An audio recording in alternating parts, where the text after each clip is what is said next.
What up? Someone's calling. What up? What's up? Oh, yeah, Phone's ringing. someone's calling me for sure. All right. You gonna take that? It's I'm podcast not. It's time. podcast time, dude. You know what the most important thing in the world to me is right now? What is it? The most important thing to me in this entire world right now, Mhm. sitting here talking with you guys. You have my full undivided attention. Way to Power be of present, dude. Way to be Aw. present. Absolutely. Absolutely. Me too, man. Right. What about all the people listening? Wow. I love you guys. This is my favorite time of the week, bro. Hell yeah. I like it, man. Hell yeah. All right. Mhm. You have my full undivided attention. Now, Donnie, Dylan, I would love for you to kick us off today. this is dude. This is not happening, bro. Goomer? Good. I would love for you to kick us off today. What do you want to talk about today, man? What are we going to talk about today, I Donnie? mean, I think a big topic in the rooms and just in life general, but also in the rooms is relationships, man. And I think we all had our own experiences with relationships, without relationships. From everything from dealing with them to new ones to rebuilding old ones. It's just, there's a lot in there. And I think all of our experience may be able to, shed some light to someone else, maybe struggling or going through the same thing. Yeah. Yeah, absolutely. And those expectations within relationships as well. Mm-hmm. Obviously, we get clean and relationships, whether romantic or whatever, like you said, you didn't just kind of narrow it down, but also maybe with family, such as yourself, Jordan, I'm saying with like work on that relationship, rebuilding that trust with your parents, or Goomer entering into a new relationship in sobriety. Myself, married, I got clean while I was married. So that's been a weird roller coaster of trying to kind of rebuild that. You know what I mean? Donnie, just kind of a little bit of everything. Dabbling his This toe in fucking all guy. relationships there. So tell me how it's been though, like with your experience in the rooms, like being married in a relationship before, and just what it's been like throughout the whole process. It's been really, really gnarly. And I want to preface this, I want to start off actually by saying, like, I have an unbelievably supportive wife, right? Like, I was able to do the things that I did in early recovery, and you guys have even said it on the show. I think, Jordan, you were the one that said, like, I didn't even know you were fucking married at first, right? Like, because I was out all the time, but I think one of the things that I'll say is that she never gave me any shit for because in early recovery, I was gone more than I was in my addiction. My addiction, I was fucking glued to the couch, right? Either picking up or I was glued to the couch. But I was never like actually present. And when I got clean, man, and I was at 3-4 meetings a day if I needed to, I was gone all of the time. And then all of us going out every single night, staying out till whatever hour of the night, there was a lot of understanding on her part. And it was what I felt that I had to do in order to get clean and stay clean. And I remember there were specific moments where my recovery, I felt, was taking just like my addiction took a big toll on my relationship. I felt there was a serious moment where my recovery was taking a toll on my relationship, and it was difficult to rebuild that, because I'm spending so much time away, and I'm figuring out who I am, and that was one of the things that her and I actually spoke about when I went to treatment was we don't know who's coming back. We've gotten used to this drinking, drugging Dylan for so long. I don't know who's coming back. So there was almost that fear or that mystery of like, who are we getting here? And it took me a long time to work through shit. I feel like I've gone through so many phases just in my recovery alone, or so many like just stages in my recovery where I've been a different person, where I've either been whatever on one end of the spectrum all the way to the other, just constantly growing and evolving. And then I don't know what month it was around or year mark, whatever it was, but I really started focusing on my home life. I felt like I spent so much time building my foundation, and it's what I needed to do. I felt like I needed to do that. I needed to take that time. I needed to build my foundation, fellowship, go to meetings. I needed to be on the phone all the time. Like, that's just what I had to do to keep my mind occupied. And once I built that foundation, I felt like it wasn't an easy transition, but it allowed me to have that foundation to where I can now go home and I can now attempt to, okay, now it's time to learn how to be a father. It's time to learn how to be a husband. And going through all of that, and we went through some crazy shit, man. You know, like my wife, she found my fucking 4-step, dude. You know, I'm stupid as hell, right? So anyone out there, I don't really like to preach or give suggestions, but anyone out there, hide that shit well, all right? Don't leave it out on a fucking desk somewhere. But that's what I did. You know, I left it, and it was almost like a blessing, though. It was almost like a really big blessing. Because she sat there, and I know I've talked about it a little bit on the show before, but she found it and she was tripped the fuck out, you know. And we actually had a conversation recently, you know, where she brought up, you know, something that I even mentioned on the podcast when she said, "Listen, man, like I'm not gonna keep you here. If this is what you want or you want to leave, like there's the door, you know."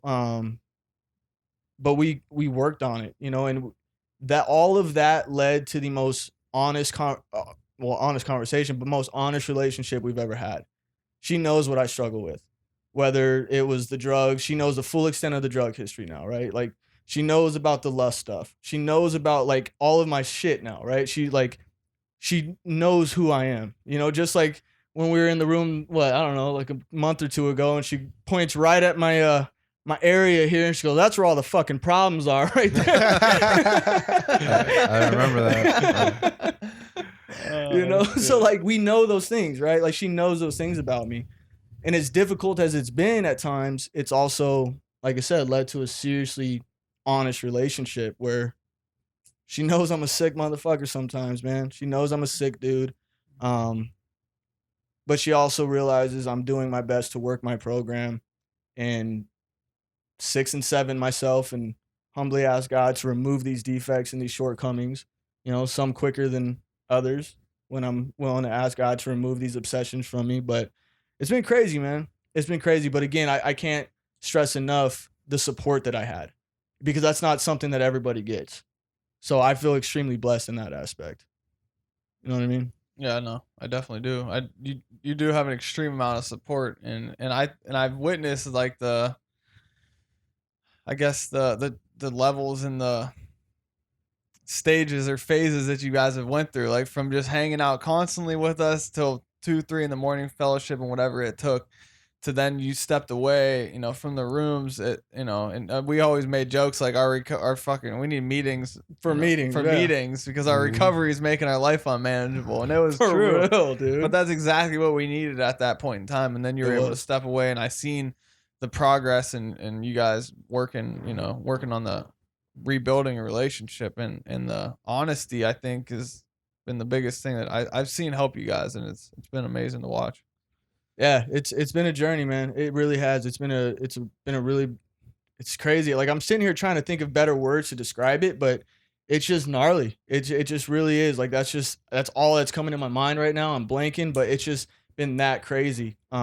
To go through what we've gone through. And I mean, we still have struggles, right? Like, you know, no relationship is perfect. You know, I got upset about something last night, you know, and I had to like tell her today, like, listen, you know, I don't want this to be a bad day, or I don't want this to be a weird day or anything like that, you know? So there's still those struggles there. But I think working the program has forced me to come out, and I don't always do that. And I actually find myself, I'm probably the worst at it with my own wife.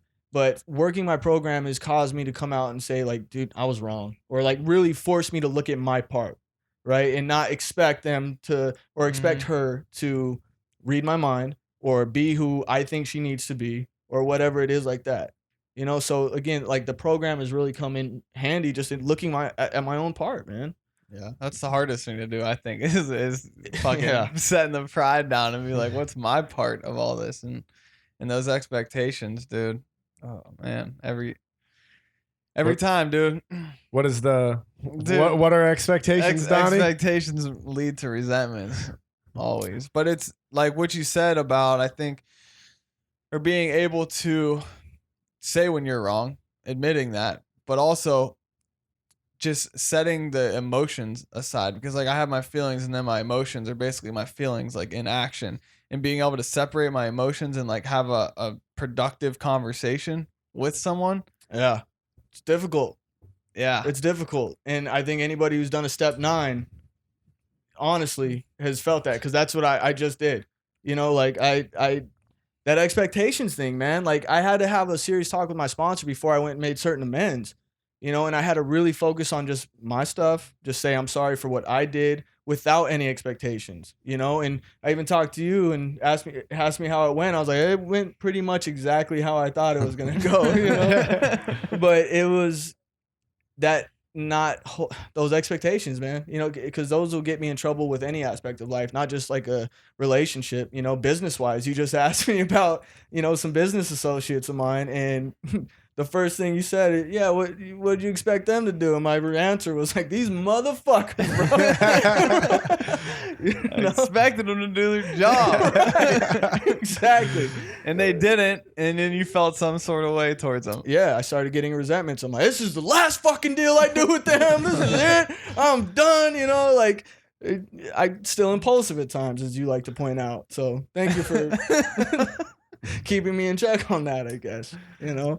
But so even that right there, right, led me back to, okay, well, what can I do and what's my part? You know, maybe I shouldn't be so reliant on everybody around me to handle my business. You know, maybe I should take action, right? Like I should step up and like take action, do what I know I should do. You know, and it's the same thing with relationships, man. Like I have to constantly be willing to fight for it as well, right? As soon as I bow out and I'm like done, and I'm putting all the pressure on her, it's unhealthy and it's not fair to her, right? And now I'm just going right back to that selfish self-centeredness that I am told is the core of my illness. Mm-hmm. But it's hard to shake sometimes, you know. And I'm in a weird situation, you know, like being married while in sobriety or getting clean while already married. So again, it's kind of like starting a new relationship with the same person in a weird way. But you know, this program has done a lot for me as far as looking at my part, you know. But new relationships or fear of relationships, I feel like is a really big thing as well. Mm-hmm. You know, I mean, Donnie, I know that you've had some experiences in different areas. Goomer, you've started dating within the rooms. Yeah. Jordan, you mentioned earlier that you had some fears of relationships still, and those are all things that I want to get into as well, man. It's been a blessing watching your relationship, you know, your marriage, man. I've learned a lot from you.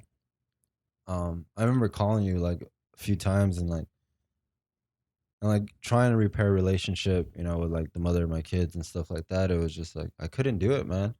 And I was getting drained and all these crazy like that's where the blessing of the fellowship and the connection comes, right? Like I remember calling you and it's like, and I was getting like these really sick thoughts, you know, not normal thoughts. And I'm like, dude, like I know Dylan gets these fucking thoughts. These thoughts are the ones that are they're hard to explain. They're hard to talk to people about, and they're just really difficult to voice them out loud, right? Or to another person.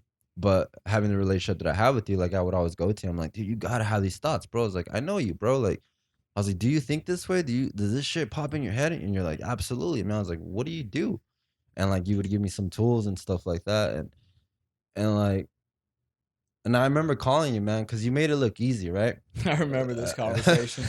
You made it look easy, man. And then I would call you. I remember calling you. I was like, man, like hats off to you, bro. Like that's not an easy thing to do.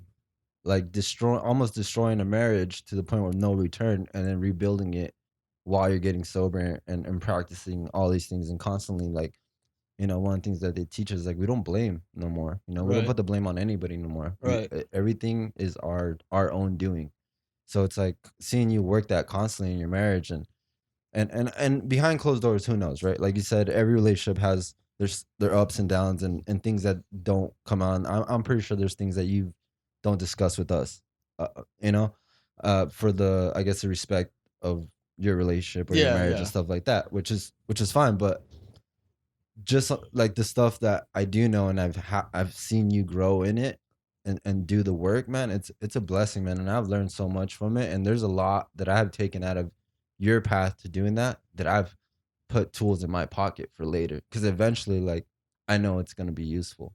And like, and that's, it's amazing, man. So thank you for that, you know, cause I do like pay attention to you guys a lot, man. Like anything or any struggles that I have. And it's just like, it's been amazing, man. Well, like and one of the hard. things though, it has, but one of the things I want to stress too is that this did not happen overnight. Like this has been a slow process, right? Like this is me for the past year or so trying to spend more time at home. Yeah. Rebuilding that, right? So because like you said, there's phases. Like at one point you're okay from walking away from the rooms. Not completely. no, I never but to a did certain- completely, right. But you had enough spiritual tools to be on your own to finally like do the things that Yeah. we're supposed to do, the stuff that we're cleaning the wreckage of our past. I've seen you like literally take that path and falling short and reaching out and struggling with certain things and like the other day, right when we were at that meeting, and then you went to the meeting, and then seeing you like say, "Yo, I'll be back." You came there, you made me feel welcome. Like, dude, I'm so stoked that you're gonna do this and stuff. And then out of nowhere, you disappeared because you had to go, with the dance recital, I think, right? Yeah, For your my daughter. daughter's gymnastics. Yeah. Gymnastics. So you go, and it's in the same plaza of the meeting. So you go do that, and then you come back like that. Like I never noticed because I give you so much shit, right? Like we're like really close, and I always dig into you. I'm like. And we always like tease you about like, dude, you don't do shit, dude. Your wife does everything for you. Like you got it made, bro. Like like me and Don were talking about it, like they broke the mold when it came to making like when God made your wife, bro. Like you're really, really blessed. You know? Super blessed. Very understanding, like woman, man. Like you're just really blessed, I guess, Super right? blessed. Absolutely. So- More than I deserve. Absolutely. Yeah. So like seeing you do that, like that's not easy, man. Like that's not easy, and it's something new to us. And I don't know if you've done that in the past in your addiction, but being like clear minded and being sober, like that whole pressure of like responsibility, like I gotta do this, I gotta go over here, and like splitting your ways and your thoughts and your actions and doing the next right thing in so many different directions. It's like that's draining, man. And to see you do that, and like I had this little moment where you were walking back to the meeting, and like I think you were leaving the gymnastics, then that I just admired your walk, Like I Thank really you, just man. looked. I didn't give you a compliment or anything, but I just looked at you and I was like, man, this is the shit that he's actually fucking doing and putting in the work that pays off, And going back to that relationship, you're rebuilding your relationship with your daughter. You're rebuilding the relationship with your marriage, getting to know each other, and seeing like your guys' posts, like you guys work out together. You guys, involve your. By the way, I did not endorse my workout posts. Okay, that is 100% Bree's doing. All right, I am not the guy to like post my shit working out. All right, he's like, look at this scrawny white. Yeah, dude, Dylan's always in the background, just struggling. In the work today.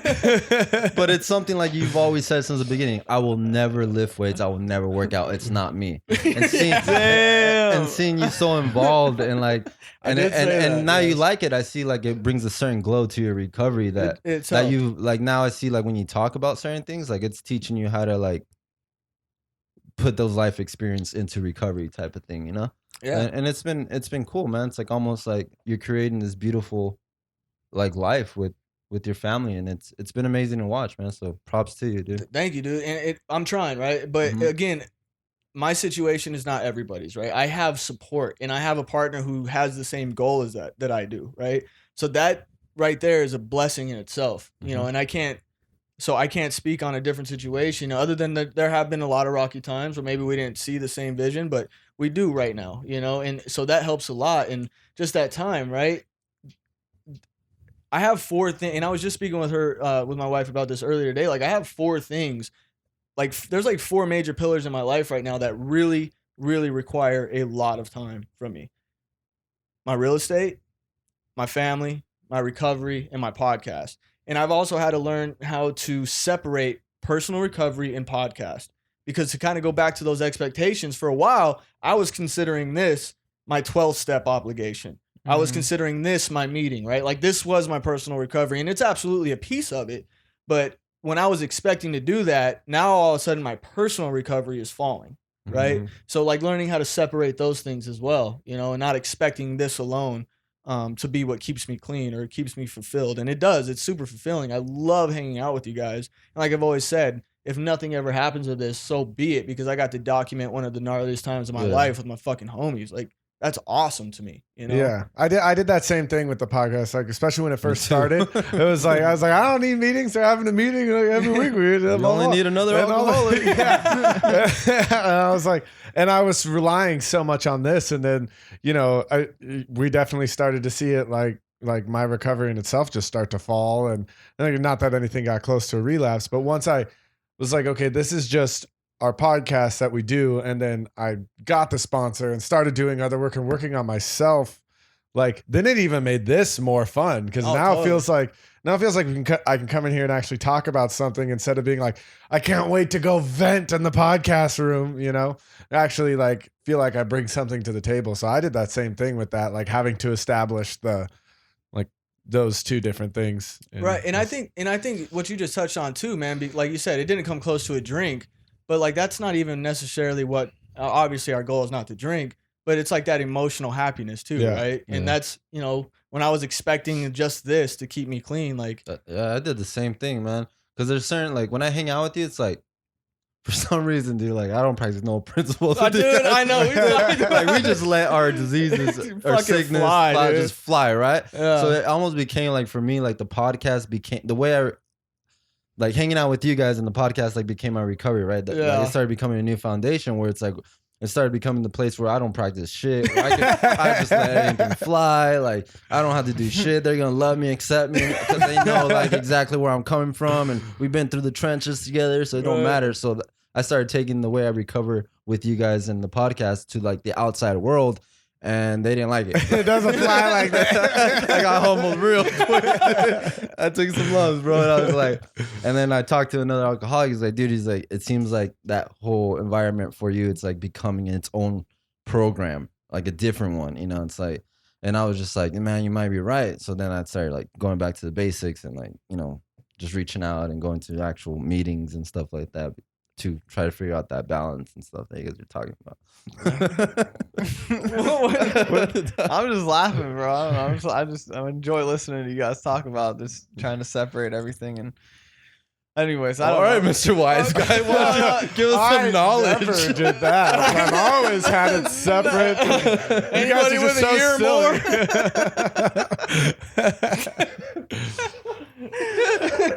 Would anybody say that the expectation of the podcast being our personal recovery maybe led to a resentment of the podcast at some point in time? I think so. Individual visions, and because we never had that talk, right? Yeah. I've been trying. Donnie's been trying to get us all together. Like, where do you want this to happen? Or where do you want this to go? And we're just like, okay, yeah. Yeah. We all like go our own ways and ideas. 1 million downloads. Hell yeah. Oh man.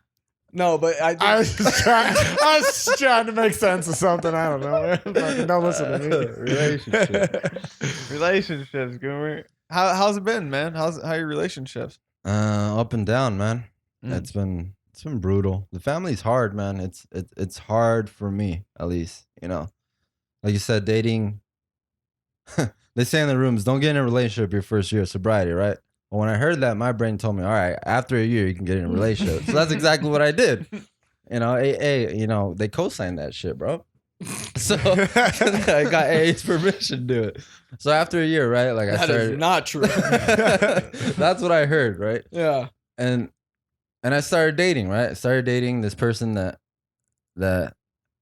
it was just amazing. It is amazing. You know, it's been hard and it took. Well, I'll start from the beginning, I guess, right?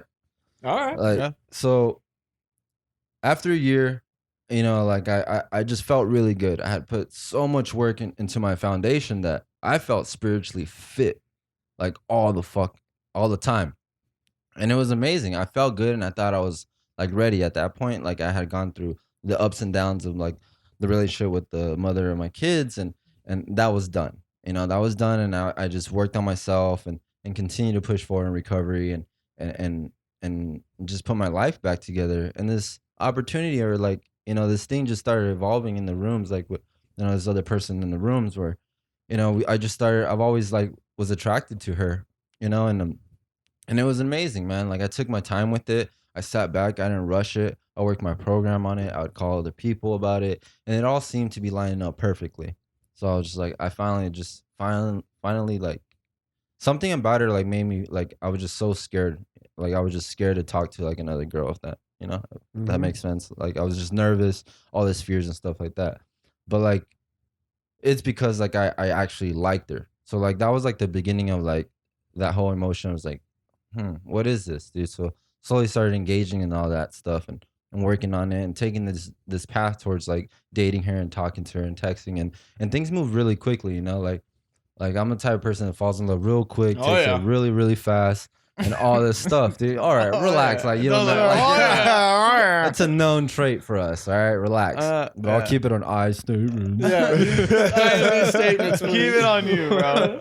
Anyways, so and it was like expectations. I thought it was like I had a whole expectation of how this relationship was gonna be because I was like, dude, how can this not work when she's got like 2 years of sobriety and I'm over a year now and she works a good program. I work a good program and as long as we stay and work our principles, like how can this fail? Like how can this even be rocky? How can like I didn't see it going wrong or even struggling in a relationship, like past things, right?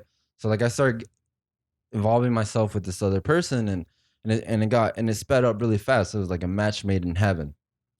Ignite that whole like puppy love stage. It was amazing. The connection was there and it started really rocky, man. Like I fell in love quick, got really attached, got honest from the beginning. Like that's what they told me. And I tiptoed into it. Like at first I was like, look, I got a lot of baggage, like this is where I'm at in life. I'm struggling with financially, this and that. And she was like, dude, I don't really give a shit. Like I just like your walk. I like who you are deep, deep, deep down. And I was like, all right, cool. If that's all she wants, and then I've never experienced like someone genuinely liking me who I am. Like, and I started like having really honest conversations with her and telling her like all my things that I struggle with relationships. I told her right off the back, I was like, look, I've never been in a faithful relationship. Cheating is always, I've never been faithful. Like I've always struggled with that. I was like, but I, work in the program, the step work and stuff. And I was like, this is where I fall. And like, I'm aware of those actions and behaviors and thoughts that take me down this path. And like and I told her I was crazy as shit. And I told her everything. I put it all on the table and she was like, yeah, like it was cool. So we started getting to know each other and things just started happening and we started like really being together 24/7 and to the point where it's like I wasn't going to meetings or I wasn't going anywhere. Like I felt good, like that high of being in a new relationship where it's like emotionally, mentally, and physically all those things aligned and I was really attracted and we are just bonded together. It was an amazing experience, man. It was like a different high, especially sober, like learning how to date and doing all this stuff together that it's fresh to me and it seemed healthy. But then like things took a turn for the worse. Like I found out like so I'm building all this relationship or this foundation on this relationship that on honesty on my part. And it turned out like she had like relapsed. She had relapsed pretty hard before we made it official or even started talking. So when that's and like her behavior started changing a little bit and it started just seeming really weird, man. It started taking a toll on me and I was like, why is this happening? Like what's going on? Like where am I missing this? Like what's going on? And then she found like one day we got into an argument and she just like snapped and like just got this aggressive attitude and I just walked away. I was like, all right, like I just bit my tongue. I remember it very vividly, man. Like she was like leaving, walking out of my house and like she was getting in the car and then she like screamed something like just that kind of hurt me, because I had let my walls down and I was just like so at that moment, like I didn't want to be aggressive and like tear her apart. So I just walked away. The truth finally surfaced. Like she was like, dude, like I relapsed, I don't have, 2 years, this and that. And I struggled because in the program they tell us like, yo, if you're in a relationship in the program or in the rooms, like if that happens, the best thing for you to do is to separate, right? Like, and I called all of you guys. You guys were just like, yo, dude, like you guys are always telling me, looking out for the best interest for me, and everybody's like, yo, leave her, leave her, leave her, leave her. But this time I was so involved with her and attached to her that it was too difficult, and the fear of feeling that detachment of that emotion with her, like it was overwhelming. Like I didn't want to feel that. It didn't feel right. It felt like I was abandoning something that I'm in love with, and I didn't. I called a bunch of people. You pointed me in the direction of some people that have experience with relapses in a relationship in the program, and that conversation just completely turned my perspective. And I was like venting out to this person, and he's like, "It's like, well, it sounds to me, Goomer, that you're not even mad at her for even those actions. Because I was like, dude, she's selfish. Like, how could she build like this relationship on this on a lie and this and that and like that's so selfish. I'm just ripping her inventory apart, dude. And he's like, all right, well, what's your part? Like, and then we started going through my part. Always a great question. And I started like being honest, and I started digging, and she's like, and then he just put me on like a different mindset and perspective. He's like, sounds like you're this whole resentment is not even based on her actions or you. Like, if we look at your part, where you're really upset is because you put so much work into yourself and this new you and this new and improved person, and you've gone so far away from your old behaviors that you practice all the stuff to your best ability in this relationship, and it didn't work out. So what you're probably feeling is a resentment of why would someone throw away what you have worked so hard, and that just was like game changer, bro. That sounds like that expectations thing. Like, Yeah. all the stuff that you did, you were expecting this person to do, right? To at least admire or appreciate all my work, but they don't know it. They don't see how hard it takes to be. Well, beyond that, it's not for them, right? Yeah, and it's not. So that was a root of that resentment. I was like, holy fuck, dude! Like this is exactly what I'm feeling. I'm just resentful because I feel like, you know, and I have fears of abandonment and all that stuff from childhood and shit like that. But so it all like snowballed, and I just started taking my own inventory. And then he just told me, dude, he's like, love's a choice, man. And I never knew that. I was like, love is a choice. And I was like, what do you mean? He's like, yeah, you can be emotionally involved and this and that. But at the end of the day, dude, like shit's not perfect. So some days, like you're gonna have to choose to love that person. That's exactly what I did, because I just chose to love her because I did love her. Right. And I stuck by her side, and we made it through the relapse and her, you know, surfacing and being open and you know, taking her path back into recovery and stuff like that. Right. And it was an amazing experience, man. Like we took that hit, but then the hits just started coming, man. Resentments and other stuff, and that whole issue of like that lie. It was so hard for me to get over that because I was what lie? Like, you know, telling before when we started dating, like not being clear, like, yo, like I relapsed, you know, a few weeks ago or whatever.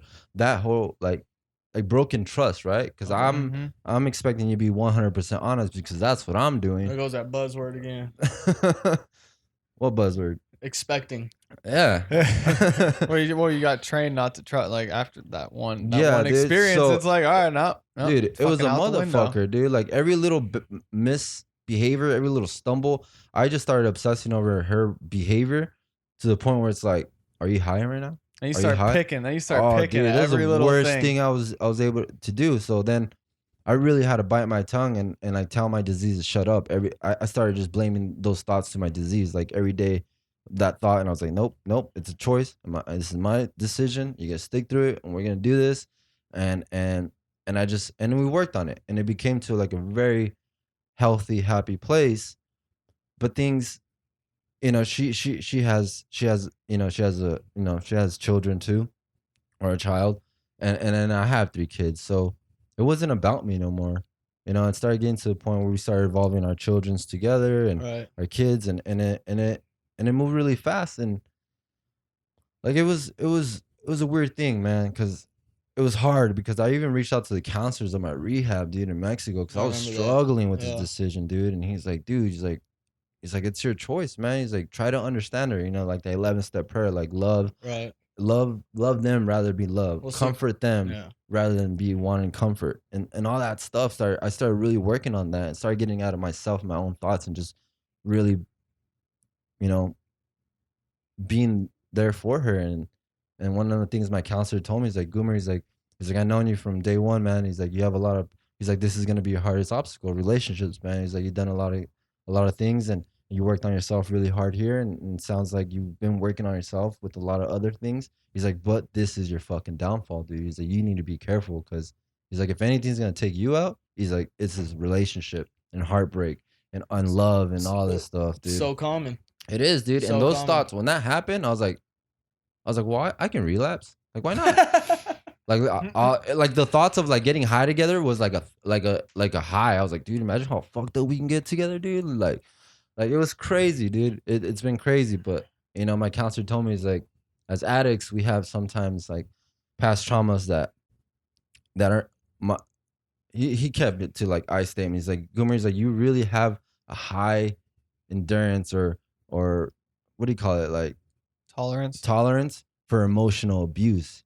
He's like, some of the shit that you go through or feel, the way you feel and the way you are, he's like, your tolerance is really high, dude. Like, so he's like, you need to be watch out for that, dude. You can't abuse yourself either. He's like, but it's your choice, man. How much are you gonna take, or where are you willing to go? I think there's a lot. I think that's so true, man. Just because watching you in early recovery too, trying to repair a relationship, right? When you first got clean, you were still technically kind of in a relationship trying to repair it, right? Yeah. So, and I watched you, from what my opinion seemed like, take a lot of emotional abuse, and I think that goes a lot to like maybe some self-worth issues. Like if I'm allowing somebody to constantly just shit on me, it's because I'm still not thinking I'm worthy of it. Yeah. Of being treated correctly. Yeah. And that's where I'm at today. Like I worked on all that stuff and I seeked help and I wrote it out and I prayed about it and I just worked the steps on this issue, but it got to the point where it's like, it's not the fear of being in a relationship with somebody else that has kids. I can't do that no more. I've done it one time and that kid suffered. And I've done it so many times with my oldest. Like she's known like 2 girlfriends now, and I don't want to do that to her no more, man. Like she's 11 years old. She kind of knows what's up now. So it's like, and she knows like this person that I started recently dating, and like it's like that's what hurts me, dude. Like, cause I got attached to her kid too, you know. Like I genuinely fell in love with this kid, dude, and I saw myself being there as a role model, and just seeing the qualities and the talents and how smart that kid, like that thrived me on having a beautiful life. But it's almost to the point where I felt like I was so big on protecting her emotions and getting to know her that I invested so much into it. And I'm sure like all you guys saw it because you guys would always hint like, yo, like, do what you gotta do, man. But I'm here for you type of conversation that I had with you. And I was like, nah, I got this.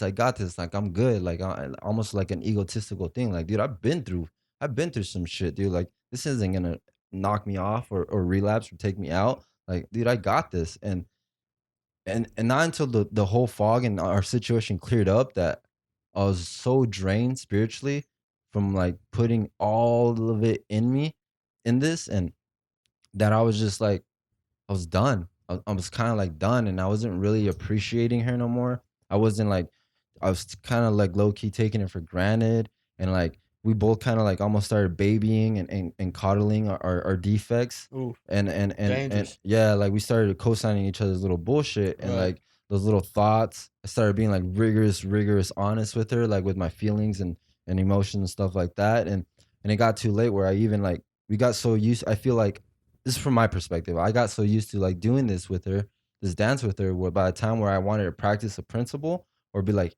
pause when I agitated and be like, yo, like I really don't like this. It almost became like it was fake to her. Or when she did it back to me, it was just like, I'm not gonna respect that, dude. Like that ain't you, almost type of thing. You know what I mean?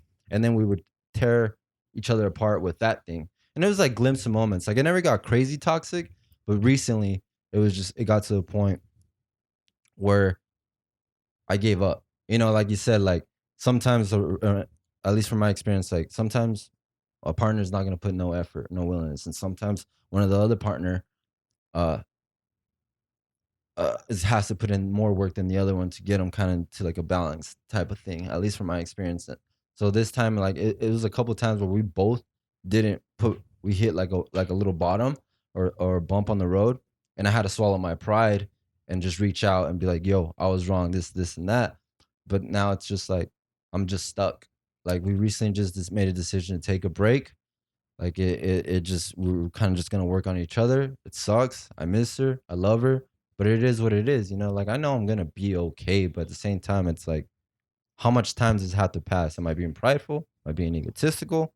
Or is this the healthiest thing because there's kids involved?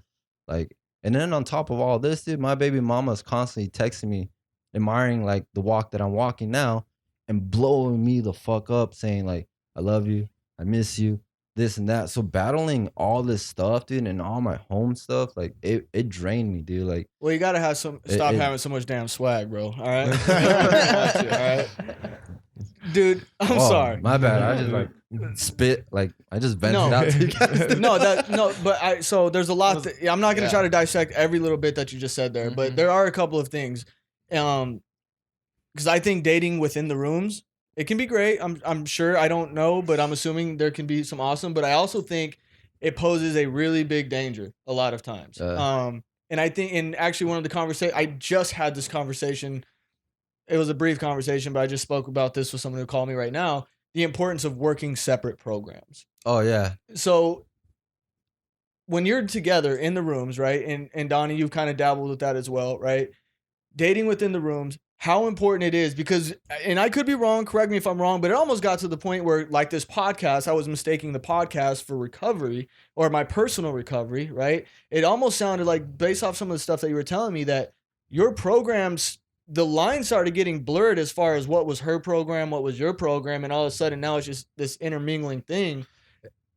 And it's a dangerous that line. sounds dangerous, right?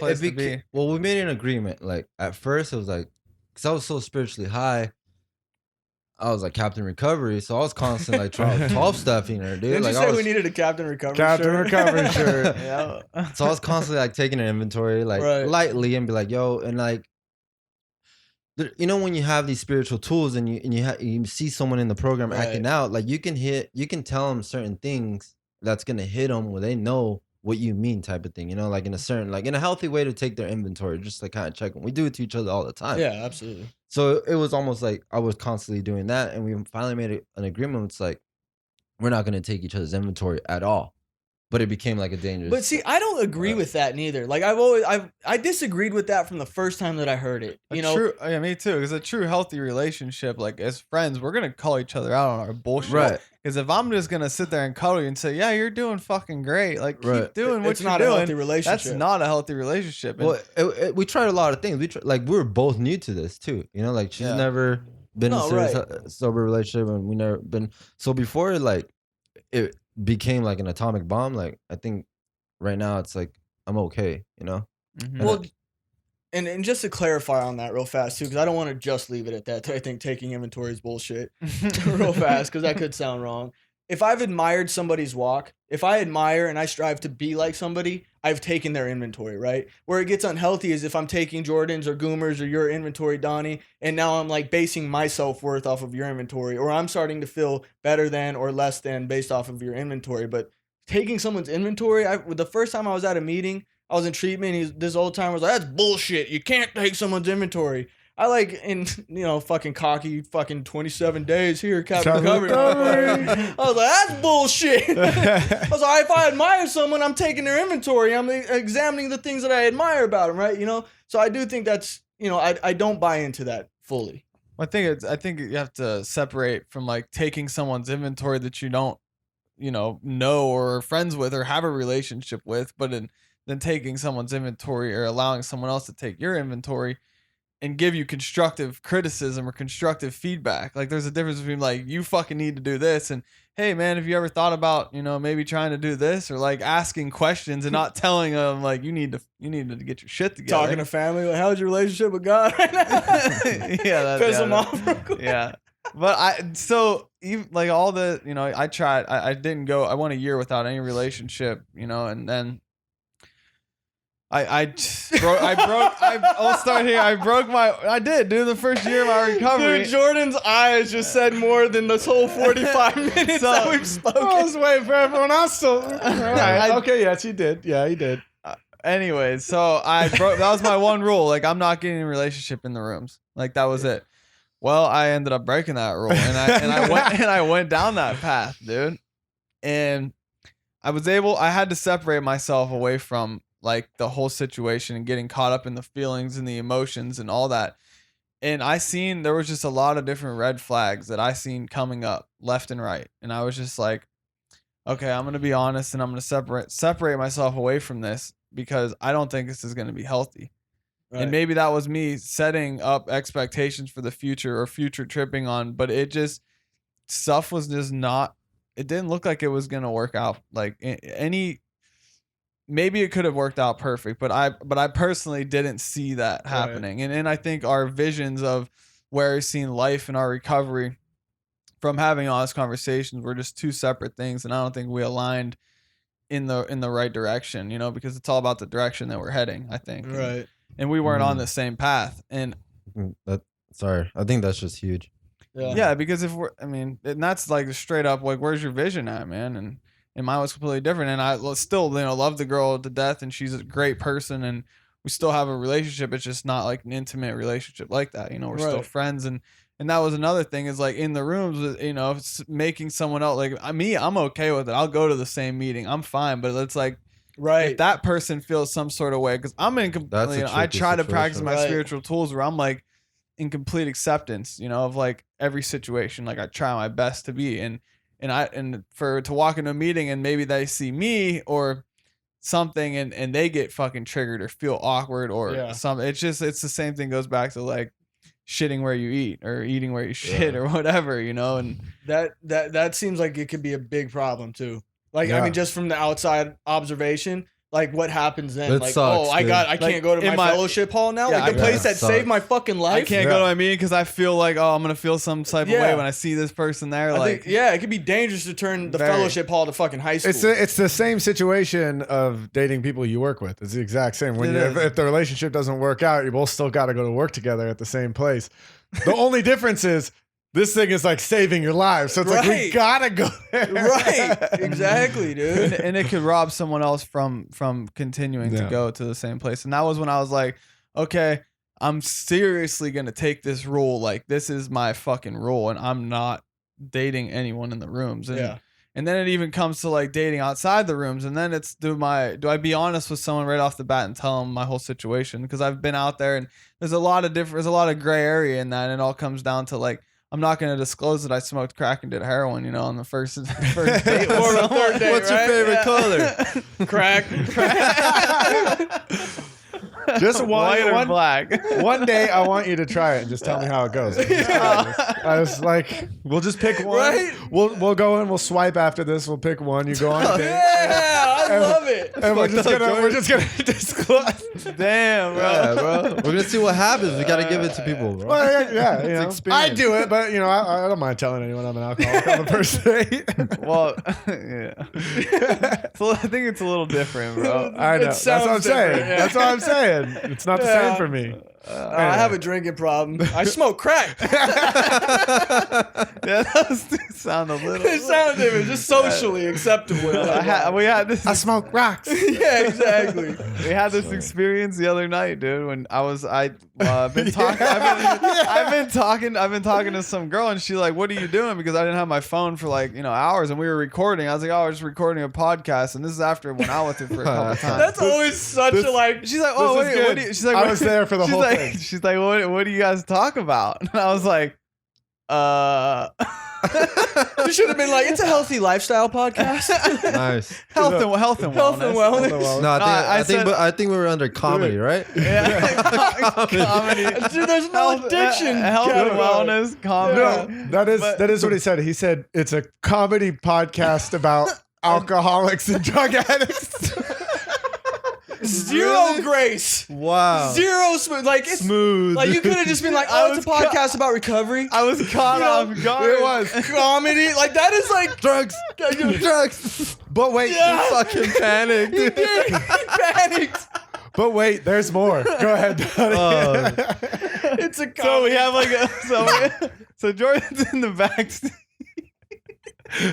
And I'm driving. We have like a 25-30 minute drive, and she's like, "Oh, well, why don't we listen to it?" Oh. Can we just listen to it? Like, Which did right you now? put one on? Put it on? No, I was like, yeah. I'll send it to you. You can listen to it like at another time, whatever. I was like, whatever. Yeah, I just totally. But she kept asking like the whole drive, and he kept putting it off. And then he said on the way back, and even at some point on the way back, she asked, and he's like, "Oh, well, we're almost back now." So we can. Looks like we'll be there in about 18, 19 minutes. We don't have time. Yeah, he dodged that. I forgot about that. I did, dude. bro. I did. What? So you have a fear of admitting that you're an alcoholic or crackhead. I mean, at the beginning, yeah, bro. I'm not just gonna be like straight up, say that to someone. I don't know. You know, it'd be funny if you just fucked up one day. You're like, hey, man, hey, nice to meet you. I'm Donnie, addict. You like just sit I've there. almost done that at church. We had to introduce ourselves like when we were doing church, and I literally almost did it again because that's like my go-to. Like, It is, dude. Donnie, alcoholic. It's so it's true, engraved. dude. I It is, know. man. But yeah, dude, the relationships are tricky. It's like a, You know what? and we always relapse over emotional fucking pain. Speak for And yourself, Donnie. Statements. sorry, Dylan, but anyways, I think the relationship with myself, dude, is where it all starts. Before I can even have a genuine, honest Totally. relationship with anyone else, I have to first look at myself and have a relationship with myself. Oh yeah. And actually like talk to myself. I know it sounds fucking weird, No. but Well, it was true, dude, Like- even in my like, situation, one of my I- mentors, he's like, I want you to have a date with yourself every Sunday, and I want you to reflect on yourself and talk to yourself and see what you did. And it's a I just true picture thing. the 40-year-old virgin scene when he lights all the candles, just goes and puts the porno on. Donnie just buttons his PJs. Oh man. You know what I mean? Like, Do you go get out, lucky? go. Do you get lucky at the Date with yourself. Let me tell you, this was one of the best dates. He knew exactly what he wanted. Me, myself, and I, bro. Yeah, must be nice. I'm still selfish, dude. Nah, dude, that's a good point. I was telling them, dude, I was at a meeting last night, right? And I kind of shared about like, feeling this way and this and that. And this old timer, bro, fucking speared me with this share, dude. Right after I'm done sharing, he's like, "Well, this share, let me see if I can relate to newcomers, dude." So when he starts talking about relationship, because we're reading the 12. Did I tell you about this? Huh. No, we're reading the 12 and 12 and it talks about like relationships and sex and all this stuff. And then he was just like, he's like, if you're new, he's like, after early sobriety, we think we can be in a relationship. He's like, well, why don't you try this, man? And he's like, why don't you try to get a pet rock? He's like, he's dead serious too, bro. He's like, why don't you get a pet rock and keep that rock with you all day, every day for 2 months? See if you don't fucking lose that shit. And after that, get a bamboo plant. And if that bamboo plant doesn't die, he's like, then you move on to a goldfish. He's like, if you can do those 3 things, then you take a fucking sponsee. He's like, try to get a sponsee to a 1-year chip. He's like, you get that, then you might know how to have a relationship with another human being. And I was like, and he looked straight at me when he said that, bro. And I was like, damn, dude. He's like, because we don't know how to date. And I was listening to Soup of the Day, that thing. And there's a part in that episode where me and you kind of go back and forth. And like I listened back to that episode and I was like, damn, dude, I don't know how to fucking date. I don't Me really know either, how to man. date. Me either. That's my big whole thing with the relationships, dude. Like, so for my take on it, if anyone wants to hear, I tried to get into it earlier. If anyone wants to hear, my take is, like, for one, so the end of my relationship is what caused my drinking to go really down the road that it went, and so like I haven't been single and sober since I was 16 years old. And so like even when I was single after the relationship, like I have this really heavy, like self-diagnosed, I have like this really heavy fear of rejection, right? And it's like, it's so much to the point to where I don't even try, because if I don't try, I can't get rejected, and then everybody loves me, right? That's my whole outlook on life. It seems like. And I drank to get over that fear of rejection, and then I could go fucking talk to girls and do all this and want to go out and go, like, any date I went on, like I had to have like a couple shots before, and then it was perfect. Then the date went great, right? I could talk, and there was all this stuff. When I got sober, so then when I first got sober, when we're all out of that 30 days and we're like, I'm fucking a god, I'm 30 days sober. I'm like, I'm gonna date everybody. I'm gonna date everybody. All shapes, whatever. All shapes. I was gonna say all shapes and colors, but the other part, that didn't sound like it was gonna sound All right. shapes. He panicked. Abort, He panicked. abort. I was like, I've seen you like, I've seen you mid thought right there. Like I witnessed your thoughts right there, dude. He just jumped right over that For one. real. It's like I'm just going to all shapes. Buddy hopped over the next words that were coming out. For real, dude. Like I witnessed what went down, like mentally. Like I didn't just hear it. I seen what just happened. I was like, that's not gonna sound good. Abort. Hey, no, I think it's very exciting. I just meant I was gonna date everybody, right? So, but then I started to realize, I had this fear that like I don't even want to instigate a conversation with anyone because it brings to this like, well, what if they don't like me? I want everyone to like me, so so that's been bringing me through, which obviously now, like, not necessarily by choice, but I've been able to really grow on myself over this last year and become like way better of a person than I was 1 year ago from today. And like, I think that's been really helpful to me. And now I've been able to, now I'm kind of started getting into the, oh yeah, I want to dabble and try to maybe, get out there, see what's going on, like find a relationship, but I have to get over this fear. So like little bit at a time.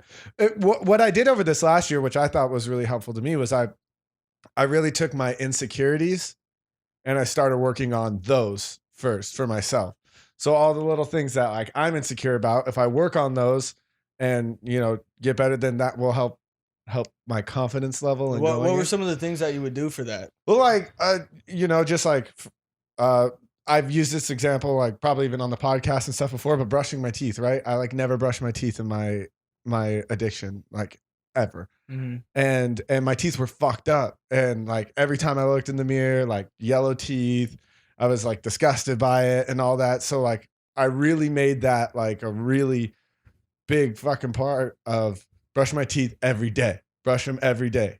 And I did that with little things. I didn't like any of my clothes. So I started buying little clothes every day. I started like, making sure I get my haircut every month, once a month, I'm getting a haircut. Loving yourself, self-care. Just loving myself, self-care, doing all these things to make myself feel good. I dated myself for a year, and like, and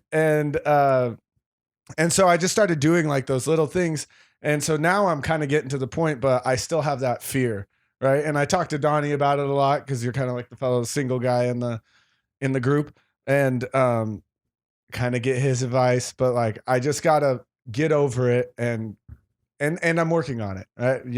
It's one of those things that like I see it, I'm aware, and then now I'm working on it. So ladies, if you're single and you want to hit me up, no, I'm just kidding. Fucking balls on this guy. Public service announcement. Holy shit, dude. I brush my teeth. So that's kind of like my whole, at least where I'm at in the whole relationship thing. And I know it'll come. Goomer, I'm the same way. I know I'm going to fall in love. Like with like the first person I see. And that's how I do it like in my head all the time. So it's like, if I look at a person and it's like, I can't see myself getting married to you. It's like, that's like what screams in my head. So it's like, don't try, whatever. But I got to know that that's not the right thing to do, Right. And so I'm working on it. But it's fun, man. And it was a learning experience for me. And I'm not saying we're not going to end up together or we're going to end up together. It's just right now it's where it's at. Well, just more than anything, that fear too, which I have to imagine is so common. You guys always say, fucking, I got it out, I'm married, so I don't actually like have to ever like prove any suave type shit, right? But like that fear of just speaking and like trying to date and being vulnerable and putting yourself out there, that's what I heard out of it, right? Is that vulnerability aspect of it. I get it. The brushing the teeth, the haircut, the clothes, all that type of stuff, right? Those are all things that make me feel good on the outside too, though. But like for me to be like able to love and like be comfortable with all that type of stuff, like it's that spiritual work too, right? That emotional inventory type stuff, right? And that takes a long time. That is even in my marriage, like there's times where I'm like, damn, I can't find myself to be vulnerable, or I still have with my own wife. I have fear of like speaking emotionally or speaking. It's scary, on that different level, does that make sense? No, yeah, you still have a fear like to be vulnerable or speak, your walls down. Let the walls down, I guess. Yeah, it's scary, man. It's you feel vulnerable, you feel naked, it hurts. It fucking hurts, dude. Yeah. It's a different kind of hurt when you're like emotionally. Plus, it's hurting. Like a pride and ego thing, right? Like if I feel like if I get shut down or if I shut out, I should say, then it's like fuck, man. Like why do I even try? Like I started getting into that pity shit, I guess. I don't know. Whatever. Poor me. Nah. But I think that's super common. Like from everything that I can't. I wish we would have been able to speak more on that because I think that's a big chunk of people like In recovery, going Yeah. up to people. well Oh, just the for fear sure. of like dating and putting yourself back out there. Yeah. For sure. Like we had this conversation before, and he was like, I'm just lazy, dude. I don't want to put the fucking effort in. And I was like, is it really laziness though? Yeah. And it's It felt like laziness until we had this conversation. Right. Until I look at my It's like, it's almost like this if I don't try, then like I can just blame myself for the reason I'm not in a relationship. dude, that's you know what I that mean? is alcoholic So I ass can just shit be like- right there. Dude. I can just be like, I'm not in it because I don't want to be. I'm not even trying. Dude, it's you know, that but if I'm self- trying and getting rejected, Oh. then it's like, it's because I'm a loser. Dude, it's a control thing. I've come down to like it's Oh a my control God, thing, dude. You just brought me back to straight up rehab right there, bro. That because that self-sabotage thing. I was like, as long as I destroy it, I feel okay about it, right? Like Yep, if control. I'm gonna fucking fail, it's gonna because I made myself fail, right? Like Lord forbid I ever take a shot and miss, right? Like Yeah. I have to self-sabotage. That was the most alcoholic thing I've heard tonight, Jordan. me. That's Alcoholic. me. That's me. Severely. And one more thing though, before I think it's about time to start wrapping it up. But one more thing is we talked a lot about like the dangers and negatives of dating within the rooms. You know, I do want to point out I have seen couples with long-term sobriety Yeah. who seem happy in working, you know, in the rooms together, right? I've seen them. So I do believe it's possible. Yeah. But that early sobriety shit, especially when we're still learning how to be us or who we are, you know, I'm still learning who I am. I change constantly, you know, so I think that's where it can get a little sketchy, you know, if I'm just imagining myself in that position. So I'm just a fucked up person, man. no, you're not. no, you're not. You just quit talking to yourself like that. Yeah, dude. What's up, bro? You disrespecting God's artwork like that or what? I know. Just looking for the right person to admire his artwork. Oh, nice. Smooth, dude. That's why you got that game. I really don't. You guys say this, dude, but I'm fucking terrified of talking to girls, dude. Like I'm terrified, bro. And when I take a shot, it's just like, I love you. I smoke crack. My shots look like I smoke crack and I love you. Dude, remember at Top Golf when she said no? I see Donnie. I'm sorry, bro. I'm sorry, Donnie. I'm sorry, Goomer. We're not like was so proud. that's kind of fucked up. You know, I was love fun. this though because at least I did it, bro. That's what Yeah. I'm saying. Like, dude. at least Yeah, I at least tried. you did. Yeah, dude. The only thing that helps confidence is just action, man. Like And I it's a tried, numbers game, dude. and it's a numbers game. Wow. I told you, you're one step closer. You're one no closer to your yes. I introduced myself to 100 people. I got 3 friends. 500 people. Oh, 500. Yeah. No, I was super proud of you. I genuinely was proud of you. It was just the way that you announced it. Like, you had to tell on yourself. You couldn't wait, like, nah, man, she said she had a boyfriend. Like, as soon, the door didn't even finish swinging open. And she said no.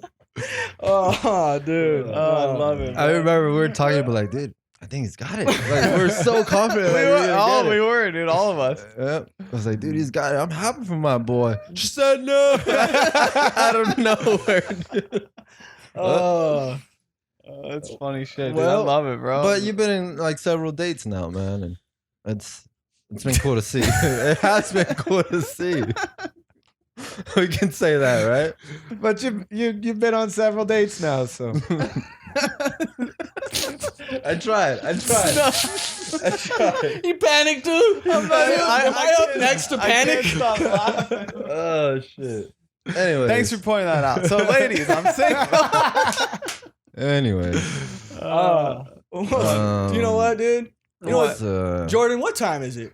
the Daily Donny The Daily Donny time, dude. You ready? You need me to show you my phone? No, I You got this? it. All right. When we quit expecting people to be something we want them to be, and then we can truly love them for who they really are. Boom. Oh, the Daily The Donny. Daily Donny. As he looked, wait, no. I didn't want to hear more. This fool's a trip, bro. He's on a good one. All Yeah. right. He's coming down a little bit. Every A day. little bit. His Oh. grace period, his 2-year celebration has lasted 3 months. I think we're good. It's been a month. bro. Yeah, it's been a month. Holy shit. Really? That's Yeah. it? You made it feel so much longer. Yeah, you did. Yeah. All right. Well, I'm proud of you. After Yeah. 2 years, dude.